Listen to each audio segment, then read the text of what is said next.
everybody, and thanks for joining me today. I am working on the maple leaves today, that area on the right hand side, kind of in the last third or so of this first pass. I will get to work with some different colors today, more orangey and yellow kind of colors mixed in there with the greens and the darker browns. That should be interesting. And I have not reached 10% yet, but we are getting there. Maybe by next time that I sit down to stitch with you, I will be there. We will see. All right, so a yellow one here. On the picture, it looks more orangey, but in reality, I find there's more of the yellows and such. But as usual, I will trust the pattern. They haven't steered me wrong yet. The shading is good.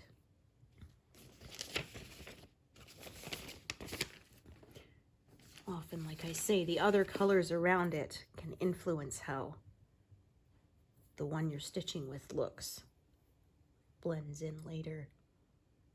It was funny because I saw someone, there was a reel I saw on Facebook where a lady had bought an old wedding dress and changed it so it could be like an everyday dress. So she used some of the lace on the skirt and stuff, and people were saying, oh, it's not the same dress because the first one was ivory and the second one is white. And it's like, okay, but it's on like a peachy kind of colored fabric.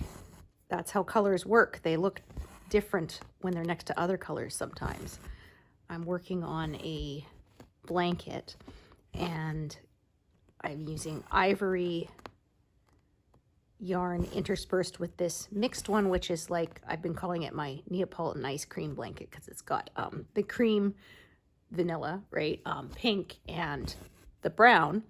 And because of the cream, it makes the ivory look white, even though it's not. If you hold the ivory right next to a white ball of yarn, you'll see the difference. But when it's interspersed with the cream, it looks white in comparison.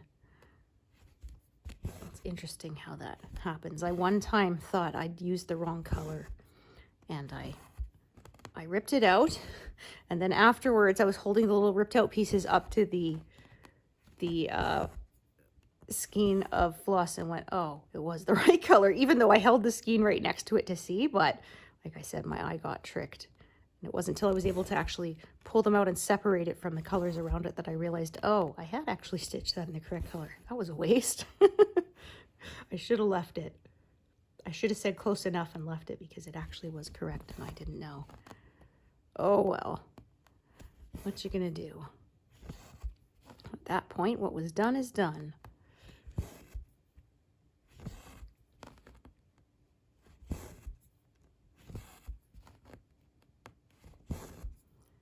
We'll see if I get any thunder today. I've been threatening thunderstorms, so we will see if that happens. Hopefully not. Right now it's looking really nice. Blue sky and clouds, but they're white clouds, but you know, just the fluffy summery kind, but who knows, that could change. I remember once when my son was little and we were at the park and we went up on a hill, and then I kind of stood there looking around, and you could actually see, because we're on the prairie so it's flat, you could see the rain coming down from a cloud, and it was slowly moving towards us. Like, okay, we better get back to the car or we're gonna get soaked. And we did. We managed to get back in the car just before it started pouring. You never would have known when we headed out. I guess that's what I got for just looking at the sky and not looking at the forecast, because things can change. All right, here's a more orangey peachy one.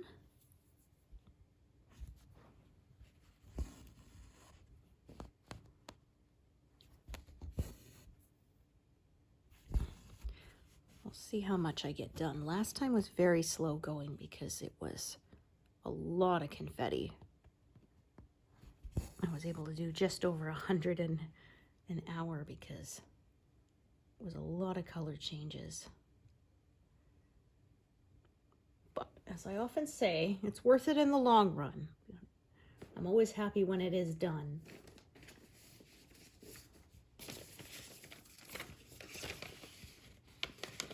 I had the opposite of last month.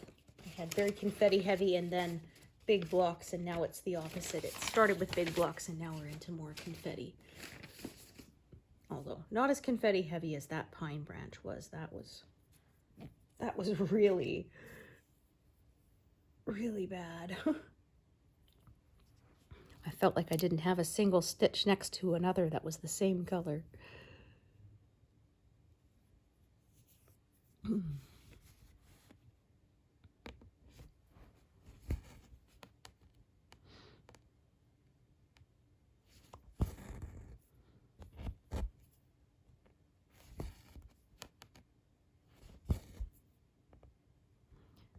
Finished season 3 of The Gilded Age, and it was excellent as usual.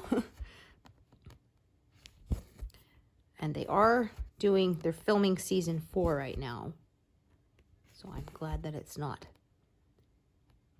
ending yet. It's been very, really well researched. And just fabulously done. Well, it's HBO, so they get the budget for that. Pardon me, but the costuming, the set design, all of it is just incredible. But they also keep up the character development too, because I often say it can be visually stunning, but you need to make me care about the characters. And these guys do. It's been really good.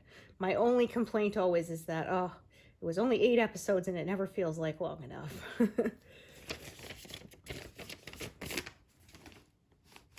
And it's kind of interesting how things change and yet some things never change. The technology changes, but humans don't.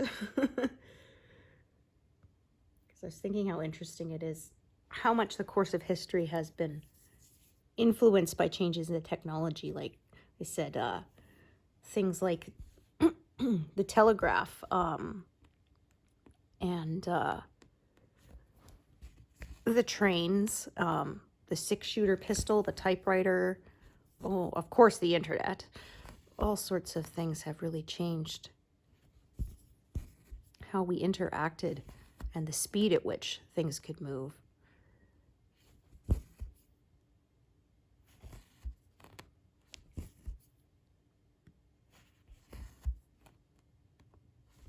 Alrighty.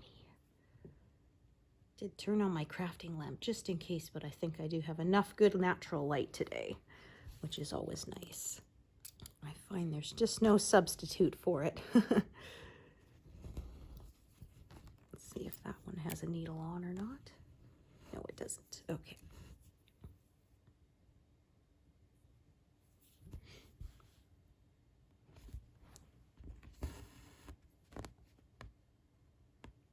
I did have to Google some stuff though, because it had been a while watching the season 3. I think it had been, I guess, close to a year since I had seen the second, so I kind of forgot some of the characters. It's really nice that people put up the wikis for those.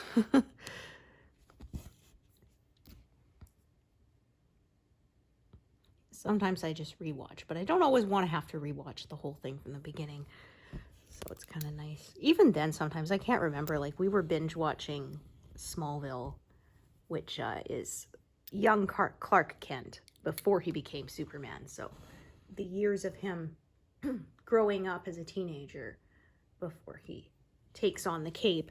And it was 10 seasons, and there were a few times people reference something. I'm like, wait a minute, I forgot what happened. And it was nice that I could just Google it and boom, there it was. Although I was kind of annoyed because Google went full AI, and I didn't like the AI overlays to begin with. And it used to be if you typed -AI, it wouldn't have the overlay, but now they've gone and forced it. And so I wasn't happy about that, because I had one time, I was having trouble with the Wordle. So I Googled Wordle hint today, And instead, the stupid AI told me what the answer was. I didn't want the answer. I wanted a hint. So I made the switch. I downloaded DuckDuckGo because that has the option to turn off the AI entirely. And that is what I did. Because when I said I wanted a hint, I wanted a hint. I didn't want you to be extra helpful and give me the answer. You spoiled it for me. Ugh.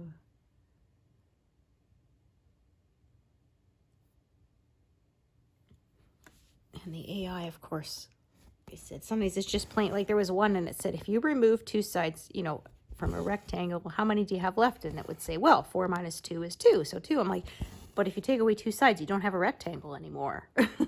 Technically, you've either got 2 line segments or a corner. Alrighty. Start a new thread from this end.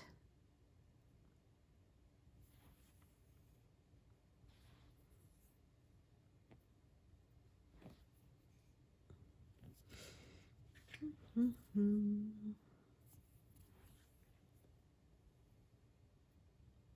I actually did get to start at 0 today.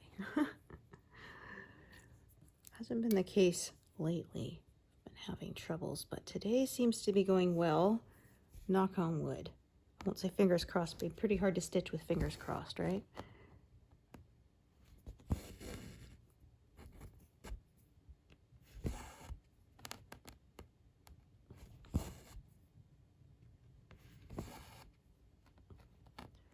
There's one up here, and I believe there's going to be another maple leaf further down.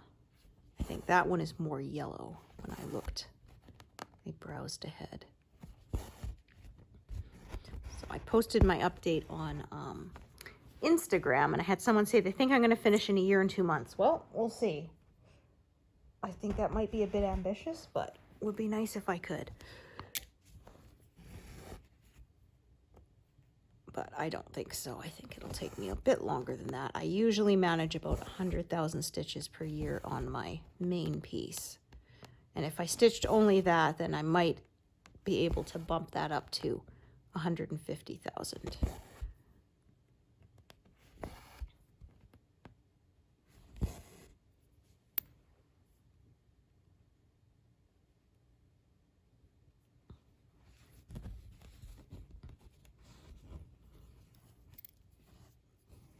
All right, let's try to get these.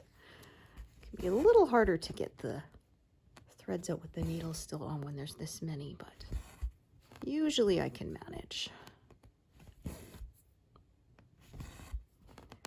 Had to go back to the glasses store and have them adjust them because the earpieces were kind of digging into my head, so it's more comfortable now. Not quite as comfortable as my old pair, which was, of course, at this point perfectly broken in, but it'll come. I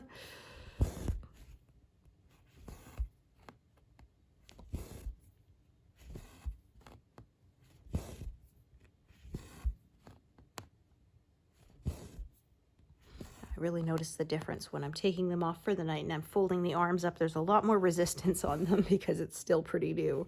The springs and all that are still fairly new. Oh gosh, it was funny. There's one lady who said her glasses broke, and so she got down on her hands and knees and went through the carpet to find the screws, and takes them into the glasses place, and then they immediately are going through and finding screws and putting on. She says, well, why would you give me new screws and not just use the ones that I painstakingly, you know, pulled out of the carpet? They're like, ma'am, those were crumbs. It's like, oh. You really need your glasses. I said, yeah, that's my problem. If I lose my glasses, I need my glasses to find my glasses. We actually got a little screwdriver set that we keep in one specific place because it can be used to fix glasses. Because one time I had my glasses fell apart and I had to ask my husband to come home from work to help me because I couldn't see well enough to put them back together. I couldn't find the little screwdriver set. Oh, I am so blind. I'm so nearsighted, you have to, that if I put my hand to where, you know, if I put it where my focus point is, I'm cross-eyed. Oh. My grandma had the opposite. She was farsighted, and she said she knew she needed glasses when her arms were no longer long enough to read the paper in the morning. I have noticed it, like I am nearsighted, but I have noticed that my focus point is a little bit different now than it used to be. So that takes a little getting used to. But like I said, next time I upgrade, I'm going to go to progressives because I think I'm at the limit I can do with the single vision.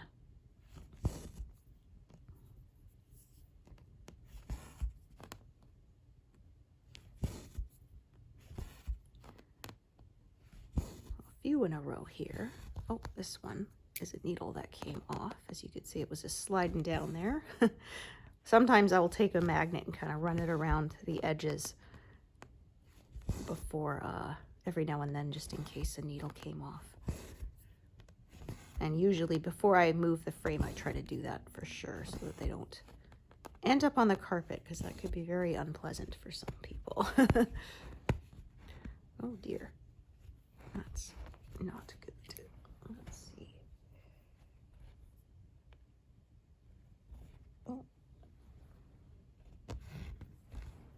Oh, I see. Got another thread here. There we are. That's what happened. It's very rare that ever happens. All right, and actually, I'm going to do these ones here at the end as well.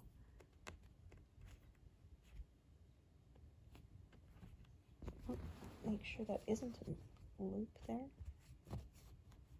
Well, it almost feels like it wants to form a knot. Okay.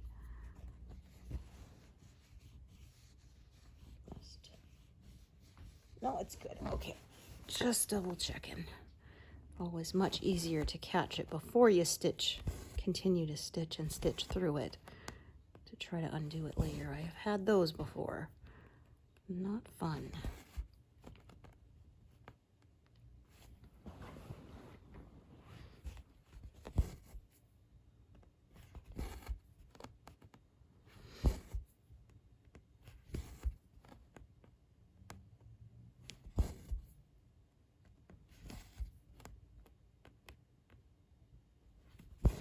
Realize I can see a bit of this. There's a green thread there. That's better.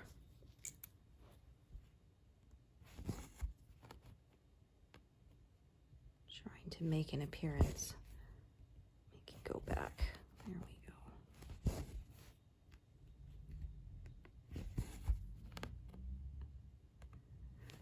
Almost was had difficulty getting out of my neighborhood. Oh, I thought I screwed that up, but I didn't. Oh, they're fixing some more potholes. I had to leave my neighborhood a different way, and then for some reason I turned the wrong way and ended up going on the highway the other way, I guess. I forgot where I was going, and then I realized when I was halfway there, I was like, wait a minute. Oh well. Oh dear. I was on autopilot. Was not thinking about where I was supposed to be going.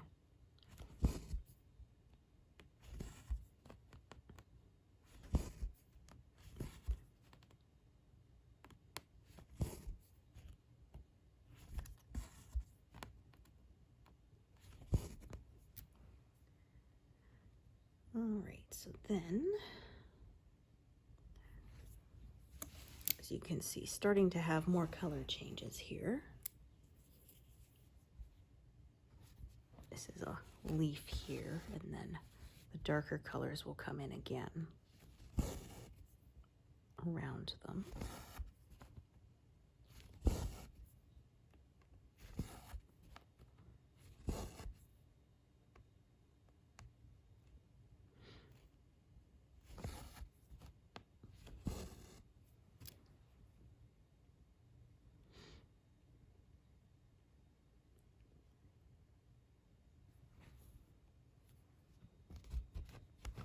That section there.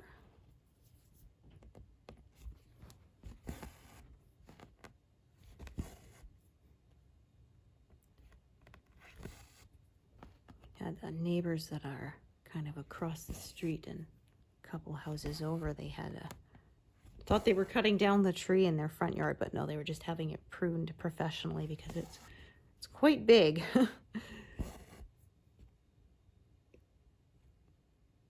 Yeah, it was kind of blocking their view of the street, so they had them come in and prune off the lower branches. I'm glad they hired someone to do it because there was a few years ago the guy was up there on a ladder trying to do it himself with a chainsaw, and he fell over, and I was just I was terrified he'd hurt himself. And then a minute later he got up. I was like, oh, thank goodness. I saw him go down. I thought, oh my gosh, do I need to call 911? But thankfully he was okay. But yeah, there's some things it's worth calling the professionals for. And that's one of them, for safety, and also because, like, I've seen disasters where people try to cut down trees in their own yard and they end up falling on their house, and you do not want that. It's funny that they cut it off now, but they had one branch had broken off at a funny angle during a windstorm, and didn't kill it completely, but the leaves on that branch would turn orange and brown before the rest of the tree every autumn.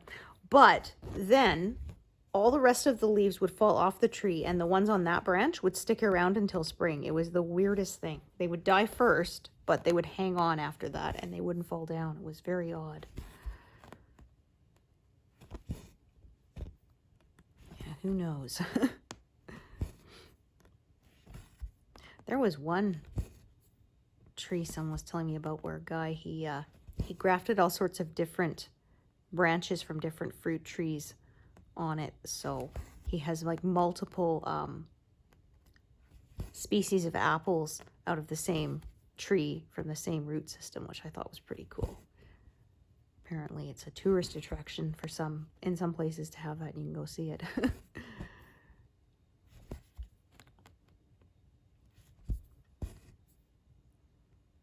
Very pollen-y this year. Some years are worse than others. This has been a bad year. My poor husband, he has allergies, and it's not been pleasant. It's weird. I had one year I had really bad allergies, and then I've never had them since. It's the oddest thing. And we didn't move at that time either. Like, it wasn't I was in a new area, but that one year was just awful. Because I had a similar thing when we moved out here. The first couple of years, the mosquito bites, they must have been a different like species of mosquito, because I swelled up so badly with them. It was terrible. I had to ice pack them because they were way more itchy than a usual one, and obviously you don't want to scratch it. That's not good. Ugh. I was hoping there'd be enough of this thread left to do the last 2 stitches, but it was not to be.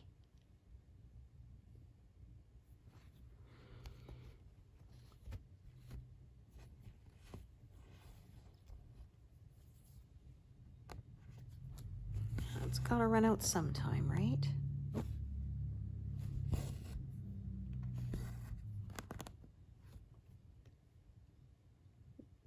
Didn't realize I was in the wrong mode there.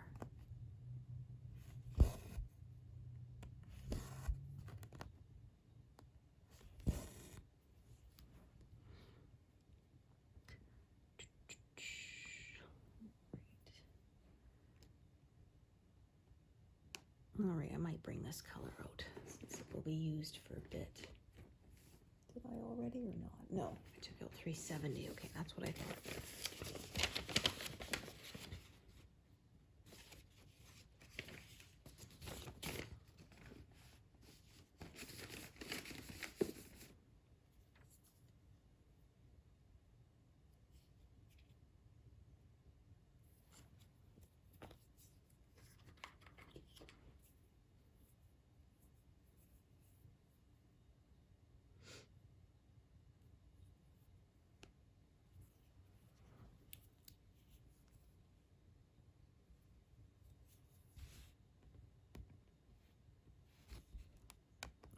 second, I thought I might have stitched in the wrong place, but no. It is okay.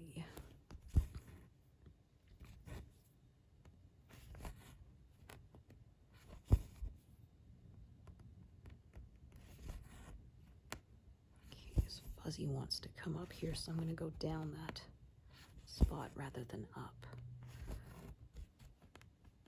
If I came up through that spot, it would probably pull that end out through the front, which I don't want.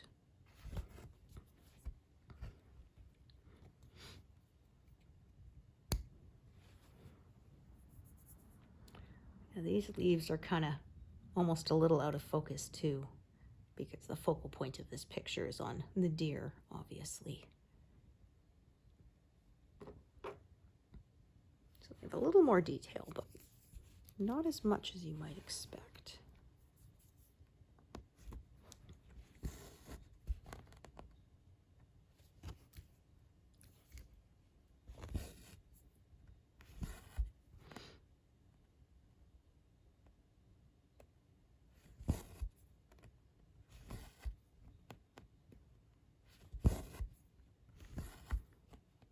I'm going to work sort of as far right as around 290, 300, and then I will shift the whole frame over again.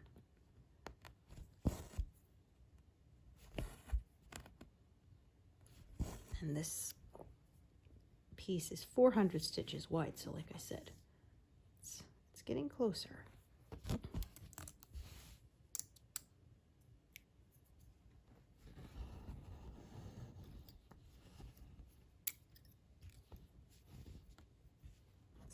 We can get out here.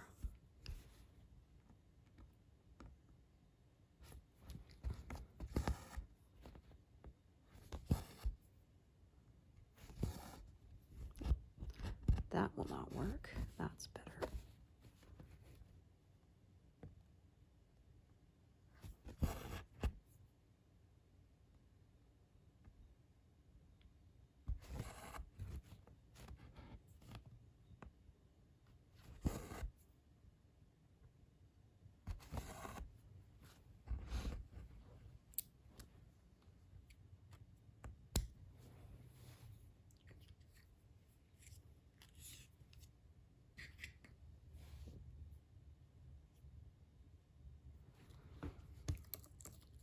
So I have 2 strands of this color. One is not very long, which is what I kind of thought. Let's see how long this one is. Ah, yeah, this is a longer piece. That's what I thought I remembered. It's always good to check, because I have times where I've made a big plan with a strand only to find out of where it's going to travel, only to find out it's only long enough for a stitch or 2. Like, oops, okay. Try again.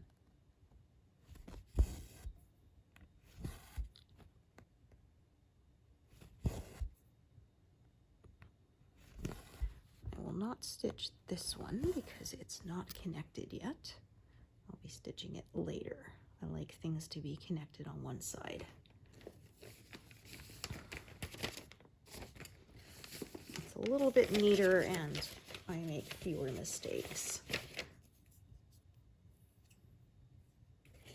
Once I start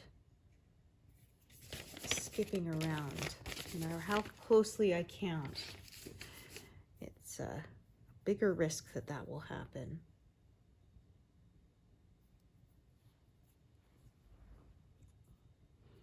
I've seen a few where people sort of did a center part and then they did a corner part and then discovered that they didn't line up. Oh, that's heartbreaking. And people say fudge it, but on these very detailed patterns, it can be very difficult to fudge sometimes. You know, if the background's mostly plain and stuff, you can maybe get away with it, but these full coverage pieces tend to be, even in the background, tends to be quite detailed, and it would be hard to know where. Oh, I felt so bad. There was one lady I'd seen. She did this, it wasn't a full coverage piece, but it was this big stylized butterfly. The leaves were very intricate, kind of lacy patterns. And then there was the center body, and she realized after she'd stitched most of it that one of the wings was over by one stitch, which meant the body of the butterfly would not be centered between the wings. I felt so bad for her. And people say, oh, no one will notice. I'm like, oh, that's the kind of thing that that's all I would be able to see. Every time I looked at it, it would drive me absolutely mad. And I get why she restarted. Oh, it was too bad. I often say I don't trust my counting. I did this was back before I was doing full coverage, and I learned with the kits to start in the center. And so I stitched sort of all the beginning, the top of this table and the people, and then I ended up turning it upside down and doing the bottom part. And so I kind of went around, and then I started stitching a little bit of the bottom and then a bit of the top, because I was afraid if I did all the bottom and turned around and came back, it might not match up in the middle, and that would be not good. Thankfully, it all worked out.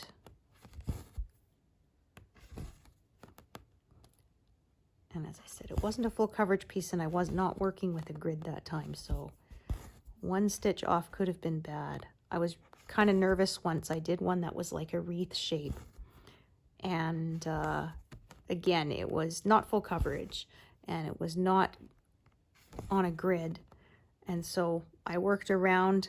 And when I came to I was kind of holding my breath at the last bit, being like, I really hope that I counted correctly and it's going to match up, and it did. So, whew. It was, I gave that one away. It was the Serenity Prayer. I gave that one to my mother-in-law for Christmas years ago. She was really happy. She said, I kind of wanted to ask for one, but she knew how much work goes into them, that she didn't want to be demanding, kind of thing, because she was a crocheter, so she's a crafter, so she understands how much work goes into something that is handmade. She made some cute little crochet frogs that she just kind of made it up as she went along. She didn't have a pattern. They looked pretty good, and I said, oh, it's too bad you didn't, because she said, oh, I had a couple notes, but I said, it's too bad you didn't have a pattern, because, you know, you could potentially sell it. You know, digital download. It wouldn't be, type it up once, you can put it up on a website and just, yeah, let people discover it. And but she said she said she knew how to do it in her head, but to try to explain to someone else how to do it from the pattern notes would be kind of tricky, which I do get.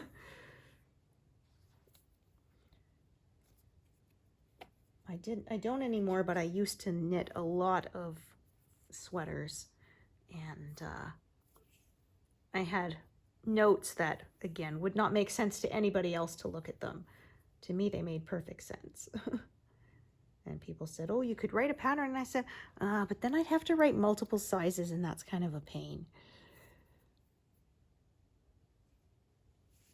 I know how to make it fit me. I don't know necessarily how to make it fit somebody who's got, you know, different measurements than me.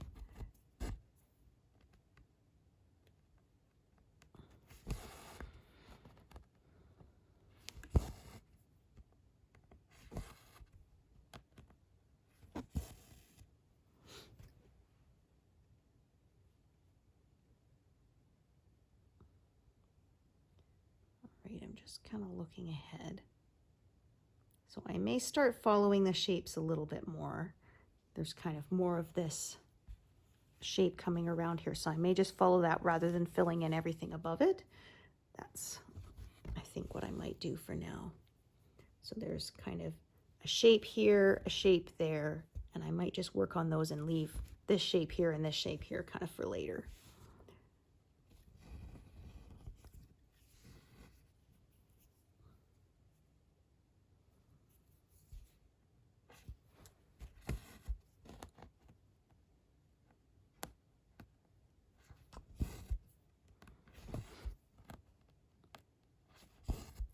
A couple of knitted toys when my son was little, but I think crochet is easier for toys. It's more it's not as limited with the shaping. It's a lot easier to shape them. And I find that the fabric that crochet makes is a little stiffer and more durable, which makes it good for things like stuffed animals, that holds their shape a little bit better.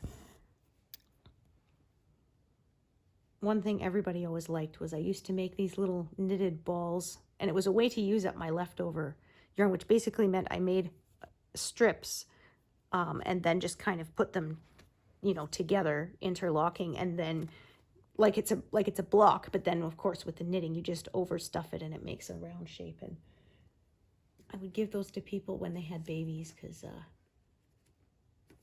kids love them. You can just throw them in the washing machine when you need to, and they're, you know, nice and soft, so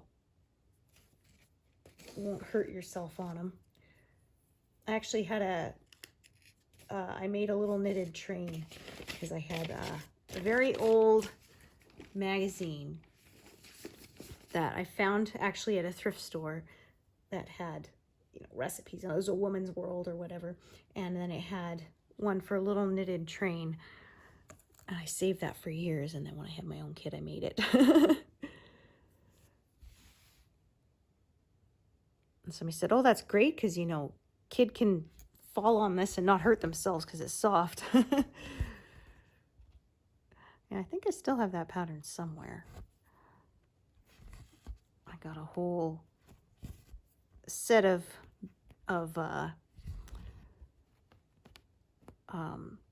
desk drawers kind of that are full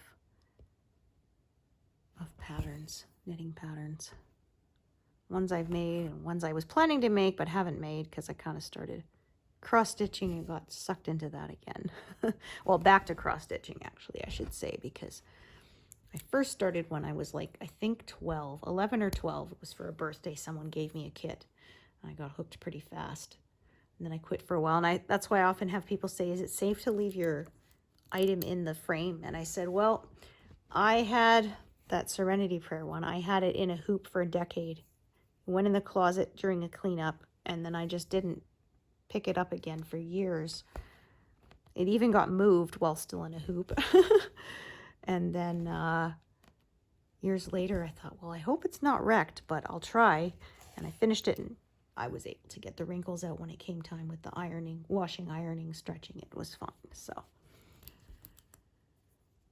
alrighty, make sure I'm grabbing the right one. I almost went down here, but then went, no, I'm too far from the grid line, and that's the wrong color. So that would be incorrect.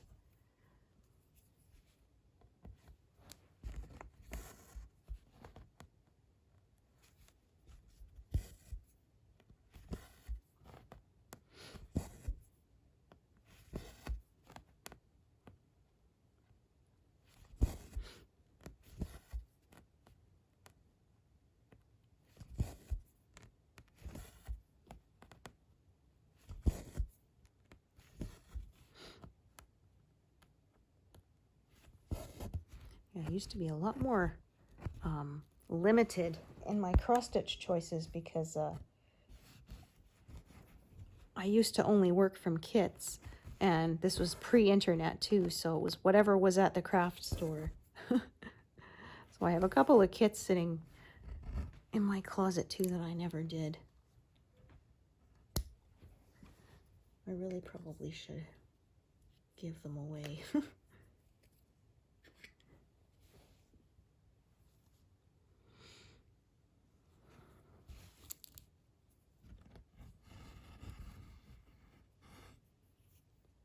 I have a couple of patterns my sister bought. She was started to do cross stitch, but then she kind of lost interest.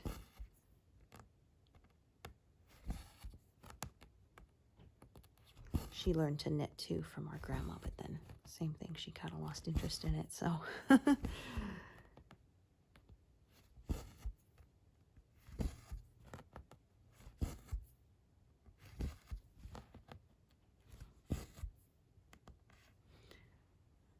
Doing these. I'm about to close in on 100. So this is a bit confetti, but it's definitely not as intense as last time, I believe. It was very slow going as it was very, very detailed.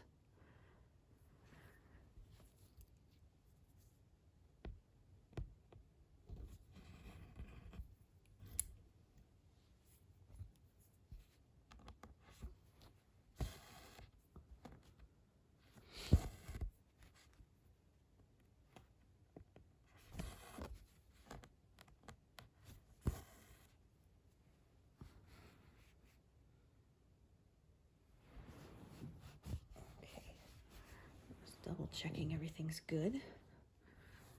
When it's a higher confetti area, there tends to be more threads across the back, of course, so have to just make sure nothing gets caught.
Making sure this is going down correctly. Yeah, there we go.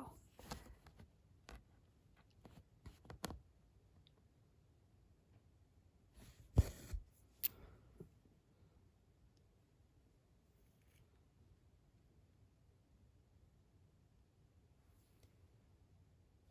that color's not out yet, and don't think I'll bring it out.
Don't intermix these and twist them up.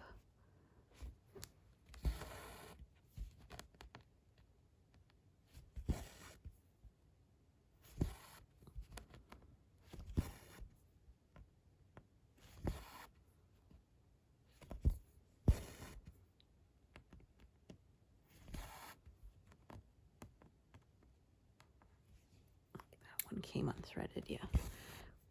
When I have a lot of needles going, that can happen sometimes.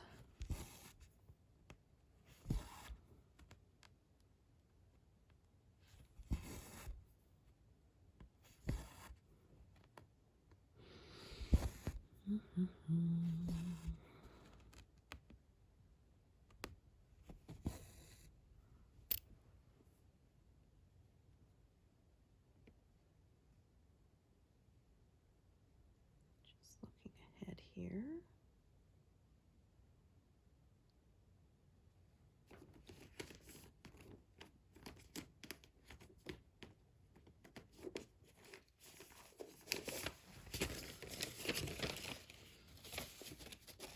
Getting more of the red now. More of the classic maple leaf color.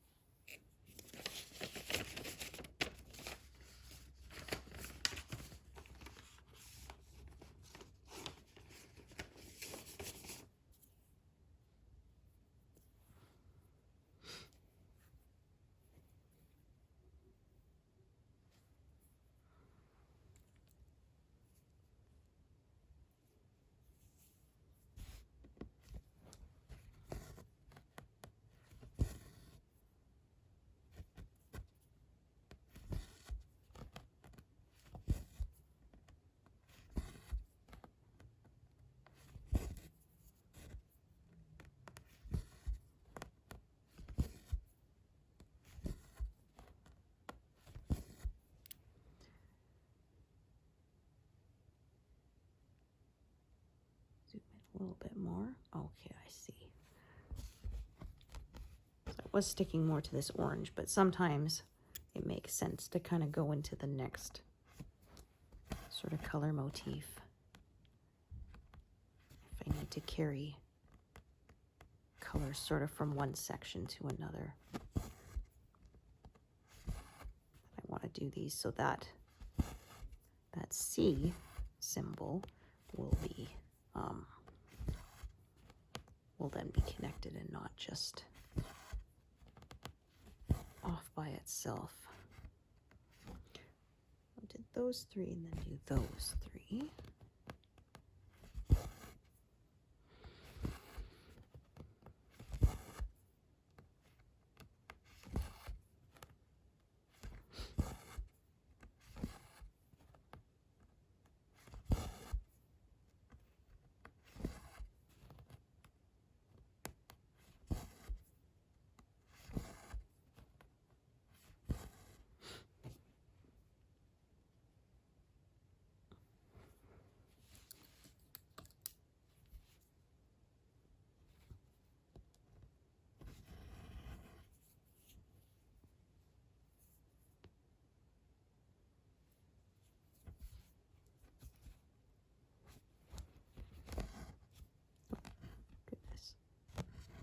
Oh, I see what happened. Wasn't a knot, it was that I didn't pull the needle far down enough on the thread there to pull the end through. Okay, just making sure I hadn't accidentally caught one of those strands with this stitch. But I had not.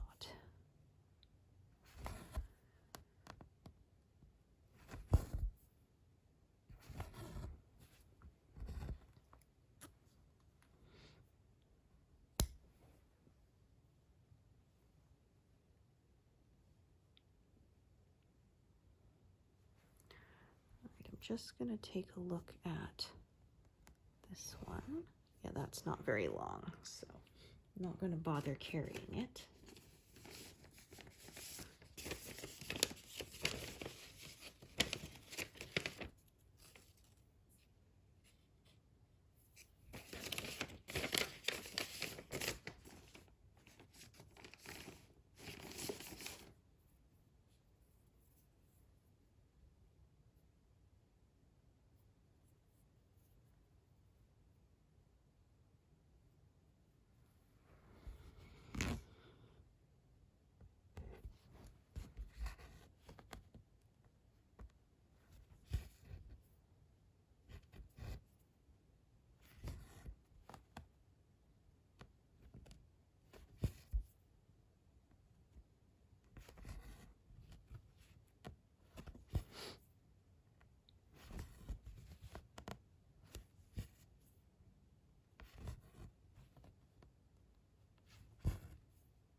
It's really short, it can be harder to do a pin stitch, so just drew that one across the back there.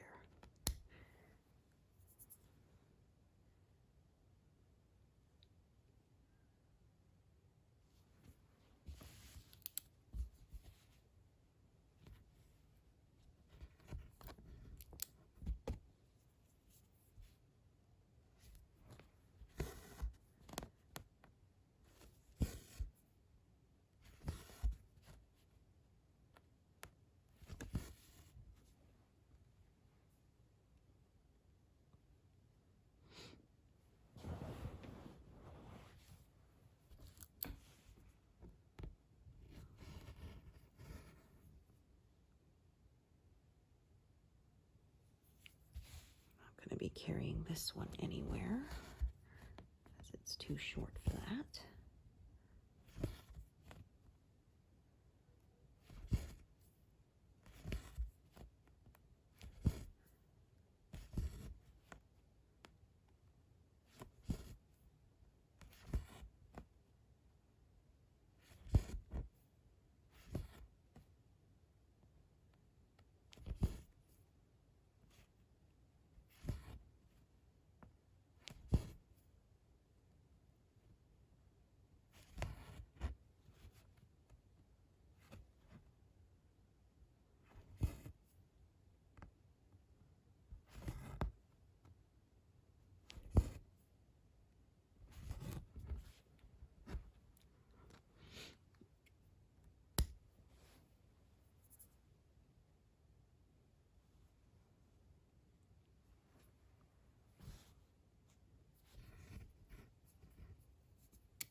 Okay, again, I'm just going to check. Right, and then this one. So that other strand, they're both fairly long, but that one is closer to park there. So I'm going to just tie this one off.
Leaf is coming into shaping up nicely.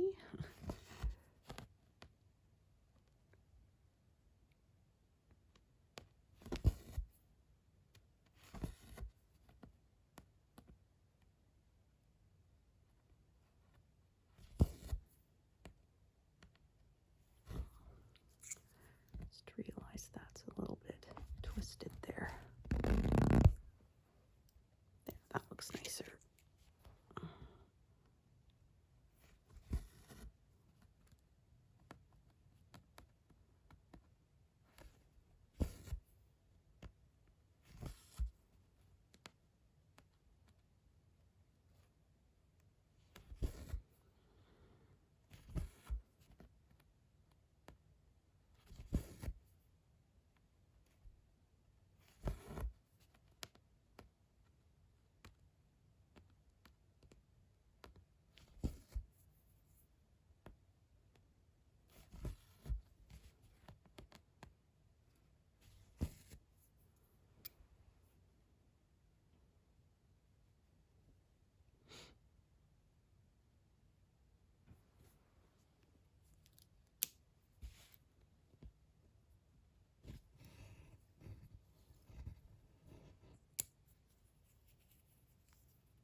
Anything closer to park it in.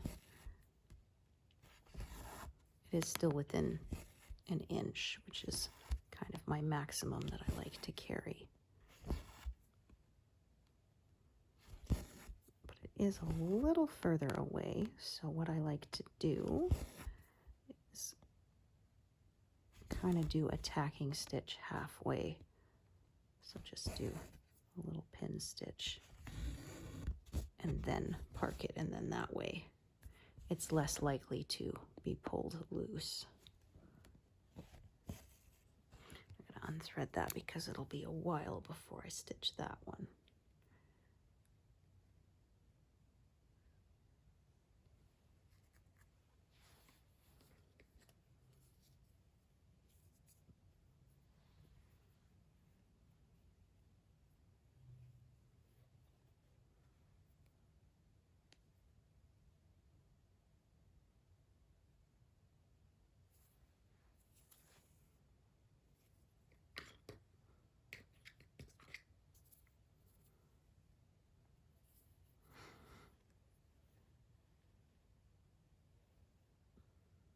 I won't make 200, but what if we split the difference and I'll stitch to 150, something like that.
So many pin stitches. Almost gonna run out of places to put them. Oh, nope, that's not right. That's crooked. Unfortunately, with this color, definitely want to make sure it's properly hidden, as it's a little bit of a standout color kind of thing. There we go. It probably would have been okay, but I'd rather fix it now than find out later that it's not going to disappear properly under the new stitch. That would not be good. I had a feeling this was a short piece. Can't really carry it anywhere.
Okay, so if I do this bunch of stitches here, that will definitely take me past 150.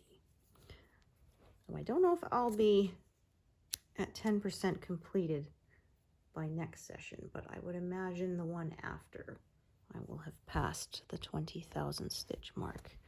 Woohoo! Gotta celebrate those milestones.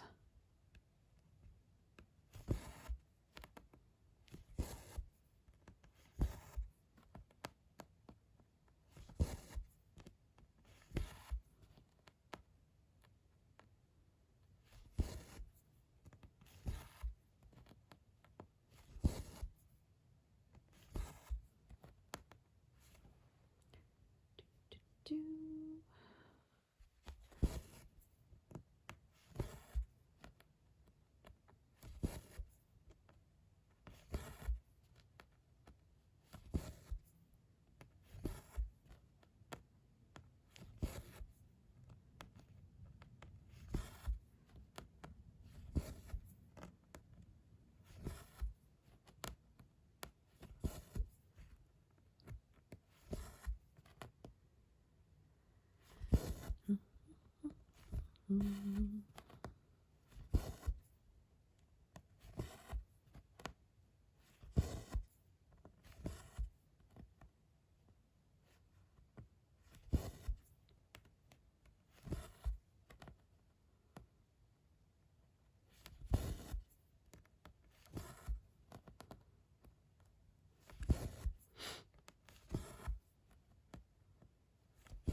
So I didn't quite complete that one maple leaf, but I got a pretty good portion of it done. It was just sort of the very edges were there earlier when I started.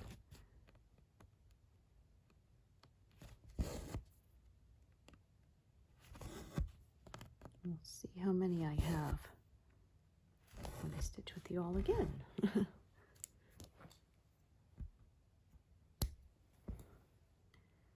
All right, so 153. All right, thank you so much for joining me today, and hope to see you here next time. Thanks, everyone. Bye.